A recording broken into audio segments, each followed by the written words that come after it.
महत्वाची बातमी, परभणीचे ठाकरेंचे शिवसेनेचे खासदार संजय जाधव दिल्लीमध्ये दाखल झालेले आहेत अशी सूत्रांची माहिती आहे। संजय जाधव खासगी विमानाने दिल्लीमध्ये दाखल झालेत अशी सूत्रांची माहिती आहे। मातोश्रीवर ठाकरेंनी बोलावलेल्या बैठकीला संजय जाधव हे अनुपस्थित होते।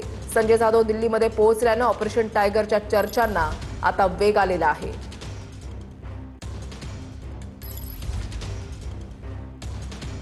ज्ञानेश्वर उंडाळे आमचे प्रतिनिधी या संदर्भातली अधिक माहिती देतील। ज्ञानेश्वर, काय हालचाली सुरू झाल्यात? निश्चित आपण जर बघितलं तर काही दिवसापासून जे आहे ते ऑपरेशन टायगरची जोरदार जे चर्चा आहे ती सुरू होती आणि संजय जाधव हे जे आहेत ते काही दिवसापासून आपण जर बघितलं तर उद्धव ठाकरे यांच्या कुठल्याही बैठकीला किंवा परभणीमध्ये जे आता निवडणुका स्थानिक स्वराज्याच्या चालू आहेत तर कुठल्याही त्या ठिकाणच्या सभेला देखील ते हजर नव्हते आणि त्यामुळे कुठेतरी त्यांची नाराजी असल्याची जोरदार चर्चा होती। आणि आज जे आहे ते संजय जाधव चार्टर्ड प्लेनने दिल्ली या ठिकाणी रवाना झाल्याची सूत्रांची माहिती आहे।